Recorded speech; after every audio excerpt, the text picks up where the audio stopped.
United Arab എമിറേറ്റ്സിൽ അടുത്ത മാസം ആരംഭിക്കുന്ന ഏഷ്യ കപ്പ് ക്രിക്കറ്റ് ടൂർണമെന്റിനായി ഇന്ത്യൻ ക്രിക്കറ്റ് ടീം പ്രഖ്യാപനത്തിലുള്ള കൗണ്ട് ഡൗൺ ആരംഭിച്ചു. BCCIയുടെ തലവൻ അജിത് അഗാക്കർ അധ്യക്ഷനായ ദേശീയ സെലക്ഷൻ കമ്മിറ്റി ഓഗസ്റ്റ് 19 അല്ലെങ്കിൽ 20 അന്തിമമായിട്ടുള്ള ടീം പ്രഖ്യാപിക്കുമെന്നാണ് PTA റിപ്പോർട്ടുകൾ ചെയ്യുന്നത്. യുണൈറ്റഡ് അറബ് എമിറേറ്റ്സിൽ അടുത്ത മാസം ആരംഭിക്കുന്ന ഏഷ്യ കപ്പ് ക്രിക്കറ്റ് ടൂർണമെന്റിനായി ഇന്ത്യൻ ക്രിക്കറ്റ് ടീം പ്രഖ്യാപനത്തിലുള്ള കൗണ്ട് ഡൗൺ ആരംഭിച്ചു. BCCIയുടെ തലവൻ അജിത് അഗാക്കർ അധ്യക്ഷനായ ദേശീയ സെലക്ഷൻ കമ്മിറ്റി ഓഗസ്റ്റ് 19 അതല്ല എങ്കിൽ 20 അന്തിമമായ ടീം പ്രഖ്യാപിക്കുമെന്നാണ് PTA റിപ്പോർട്ടുകൾ ചെയ്യുന്നത്.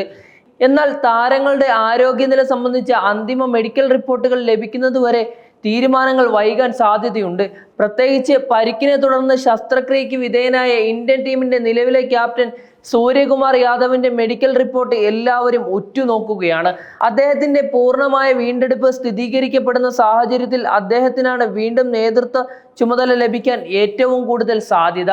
എങ്കിലും ഇംഗ്ലണ്ട് പര്യടനത്തിൽ മികച്ച ഫോമിലായിരുന്ന ശുഭ്മാൻ ഗിൽ ക്യാപ്റ്റൻ സ്ഥാനത്തേക്ക് ശക്തമായ സ്ഥാനാർത്ഥി എന്ന നിലയിൽ പരിഗണിക്കപ്പെടുന്നുണ്ട്.